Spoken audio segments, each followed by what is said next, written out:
Olá, meus amigos. Antes de entrar na história de hoje, né, eu queria só fazer um comentário, aliás, dois comentários em relação ao vídeo, ao último vídeo que eu postei. Ai, tão engraçado, porque eu comecei o vídeo pedindo desculpas, né, pela confusão entre ascendente e descendente. Aí depois, duas vezes no mesmo vídeo, eu falo que os missionários trabalham 60 horas por dia. Ai, minha nossa, olha, isso só te mostra uma coisa, só te prova uma coisa, que você não deve acreditar em tudo que eu falo aqui não, viu? Você precisa prestar atenção ao que eu digo e tudo que você duvidar, vai e pesquisa, tá? Que isso te mostra a minha fragilidade, né? É... E uma outra coisa que eu queria comentar, né, depois que a gente conversou sobre testemunho, sobre o real conceito da palavra testemunho, eu fiquei pensando, né, já imaginou você chega numa corte diante do juiz, e aí chega a hora de você prestar o teu testemunho, né, em relação ao que você viu naquele caso, e você fala, ai, Vossa Excelência, eu acho que fala, né, eu perdi meu testemunho. Não existe, né? Não existe. Testemunhos são coisas que você vê, que você testemunha. Bom, então tá. Hoje nós vamos conhecer a história dessa brasileirinha querida. A história dela é bem simples, mas é muito comum também, tá? E ela fala o seguinte: em 2012, eu conheci a igreja. Estava sozinha e triste. Era mãe solteira e minha mãe e irmãos tinham ido embora daqui, da cidade onde ela mora, tá? Essa amiga dela que trabalhava junto com ela perguntou, né? Ela me perguntou se eu aceitaria receber os missionários em minha casa para levar uma palavra de conforto. Então eu aceitei. Eles foram, eles foram e foi bem legal. Perguntaram se poderiam marcar novamente e eu aceitei. E depois disso foram várias visitas, me apresentaram um livro de Mórmon e fizeram tudo como são treinados. Veio o convite para ir à igreja, então eu fui e gostei. Meu namorado não queria que eu continuasse, pois falaram que estávamos em pecado e para continuar com o processo de batismo só havia uma saída: nos casarmos e batizar, ou eu teria que terminar com ele. Então ela e o namorado moravam juntos. Ela e o namorado moravam juntos, tá? Mas não eram casados, tá? Ele era muito bom, me apoiava em tudo e me ajudava com minha filha. Então veio a pressão sobre o casamento. Olha o que aconteceu. Os próprios elders correram atrás de toda a documentação para o casório e nós avisamos que só poderíamos nos casar em dezembro porque não tínhamos dinheiro para festa e vestido. Achei bonito da parte deles pagarem toda a documentação para que o casamento fosse rápido. Anos depois, descobri que era apenas para alcançar as metas impostas a eles. O tempo passou e comecei a conhecer os podres da igreja. Eu e meu esposo nunca aceitamos Joe Smith como profeta de Deus, mas gostávamos dos ensinamentos e das aulas. Pagávamos nossos dízimos, dávamos aulas, dávamos caronas e também ajudávamos na limpeza da capela. E nunca éramos bons o suficiente, sempre éramos cobrados mais e mais. Então começaram a nos cobrar a ida ao templo e de tanta pressão, olha só. De tanta pressão, juntei todo o meu 13º e minha rescisão e fomos ao templo. Esse dinheiro estava destinado à minha carteira de habilitação. Mas na entrevista, o presidente do ramo disse que era mais importante irmos ao templo do que eu tirar a minha habilitação. Quando eu e meu esposo fomos selar nossa família, tínhamos 4 anos de membro. Tive que comprar nossa viagem pagando o dízimo. Caso contrário, não estaríamos aptos para irmos. Eu e meu esposo não gostamos de ter conhecido o templo. As cobranças, o uso dos garments, para nós foi demais. Os missionários começaram a nos importunar, desculpa. Morávamos longe e eles insistiam que buscássemos pesquisadores, sendo que nem sequer nos ajudam com a gasolina, e morávamos em um bairro muito distante. Às vezes mal dava para irmos trabalhar. Meu esposo era o segundo conselheiro da presidência do ramo, tá? Não era ala, era ramo, então é presidência, não é bispado. Um dia dissemos não aos missionários, bem no dia em que eles discursaram. Então, 2 deles começaram a agradecer por todas as famílias que ajudavam eles e citaram nomes, mas não citaram o nosso. E desconsideraram tudo que já tínhamos feito pela igreja. Meu esposo se retirou da sacramental. Decidimos, eu e meu esposo, não sermos mais membros e então resignamos em dezembro de 2018. Parabéns pelo seu canal. Meu esposo adora suas risadas de deboche. Desejamos felicidades. Ai, muito obrigada, querida, por mandar a tua história de sacrifício na Igreja Mórmon, né? Como membro da Igreja de Jesus Cristo dos Santos dos Últimos Dias. Eu também desejo muitas felicidades, viu? Para você e para tua família, principalmente agora que vocês deixaram a igreja. O que mais me chamou a atenção na história dessa nossa querida aqui foi todo o sacrifício financeiro que eles tiveram que fazer para se manterem na igreja como membros de bom status. Bom, já começou lá com o casamento, né? Ela não era casada, morava com o namorado e os missionários queriam batizar. Precisam batizar. Ou seja, precisam realizar vendas. Precisam mandar ficha de membro aqui para Salt Lake para poder ajudar na redução de impostos que a igreja paga. É por isso que existe essa pressão de batismo. É por isso que a igreja continua mentindo para você sobre Joseph, sobre o livro de Mormon, sobre a primeira visão, tudo aquilo, sobre sacerdócio, tá?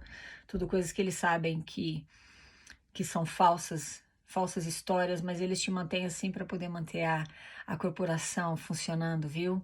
Então, os missionários, ela fala que um dos missionários era americano, então ele tinha condições de ajudar, de pagar a documentação para que ela se casasse, né, com o namorado. Então, assim, eles eram uma família de ouro, né, que na missão a gente chama.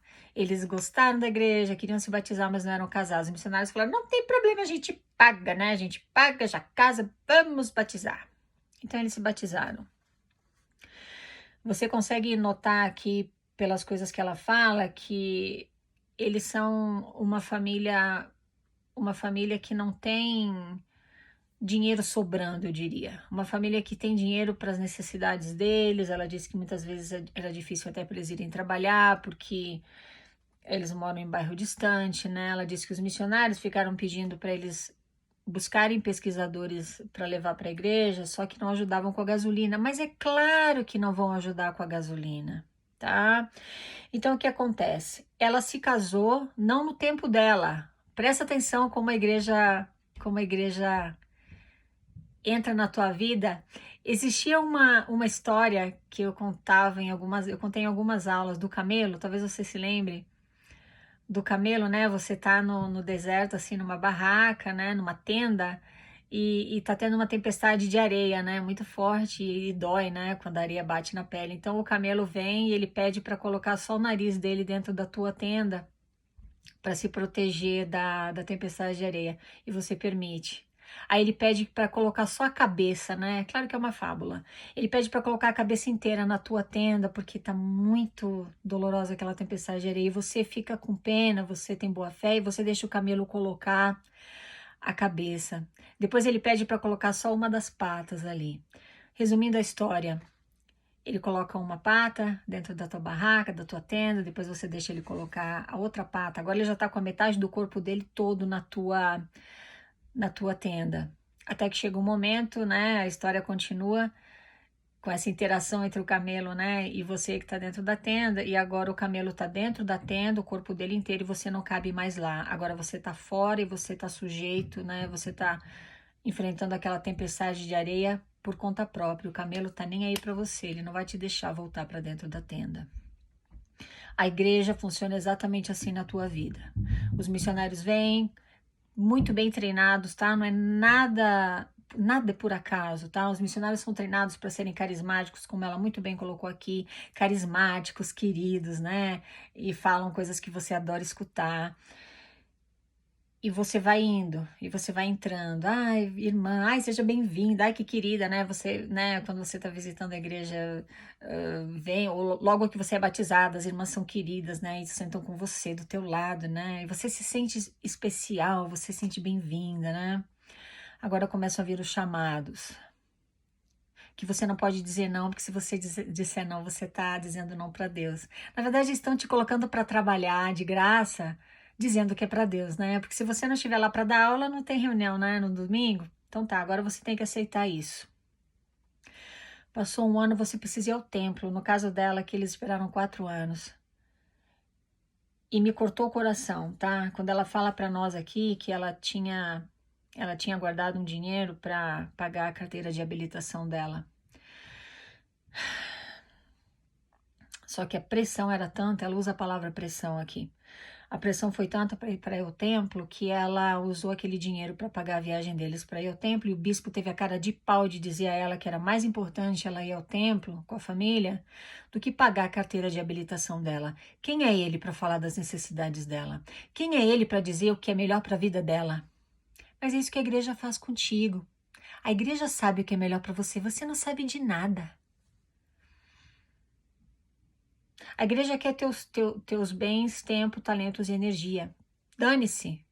Eles querem a tua barraca, eles querem a tua tenda. E você que vai enfrentar a tempestade de areia no deserto sozinho, e tenha fé e sacrifique, tenha paciência, não reclama, não critica, não questiona. Então isso me cortou o coração, tá? Porque eu fiz muitos sacrifícios financeiros também como membro da igreja, tá? Ai, se eu soubesse. Bom, então ela... Os missionários, né? Por ele ser agora, o marido dela era conselheiro na presidência do ramo. Agora eles te sugam mais. Olha o camelo dentro da tua tenda, né? E os missionários começaram a pedir para ela e o marido irem buscar pesquisadores para levarem para a igreja, e eles iam. Só que a igreja não te dá 1 centavo para tua gasolina. Irmão, sacrifício, fé.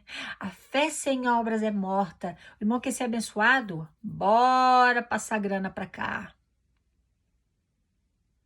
Ela fala do dízimo, ela fala que teve que pagar, né?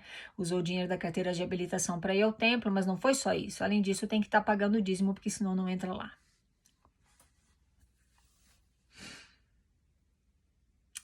Até que os missionários, né, um dia, ela fala aqui que um dia que eles disseram não para os missionários, que eles não tinham condições de buscar pesquisadores na capela, para levar para a capela. Ela disse que os missionários discursaram naquele dia e começaram a citar nomes, né, agradecer a ajuda das famílias, mas não citaram o nome da família dela. E aquilo machucou muito ela, sabe por quê? Porque só ela sabia do sacrifício que ela estava fazendo para ser membro da igreja. Só ela sabia do sacrifício financeiro que ela e o marido estavam fazendo para buscar pesquisadores para levar para a capela, para fazer, para trabalhar de graça na igreja, para servir nos chamados, para ir ao templo. Só ela sabe do sacrifício. Aí você, como membro da igreja, talvez você veja uma situação dessa e você perceba o que aconteceu. Aí você fala assim, com a tua falta de empatia total. Só porque os missionários não falaram o nome dela no púlpito e não agradeceram pela ajuda que ela dava a eles se afastaram da igreja. Você é um camelo. Porque quando essa família se batizou primeiramente, você foi lá e recebeu bem. Seja bem-vinda. Ai, irmã, tão bom te ver aqui, né? Se faltam na igreja, né? Ai, irmã, sentimos a tua falta. Aquelas frases feitas que tem zero sinceridade. Mas como você é um camelo, agora você não tem mais essa falsidade, essa falsa empatia. Agora você, pum, dá nos dedos, né? Graças a Deus, ela e o marido resignaram em 2018.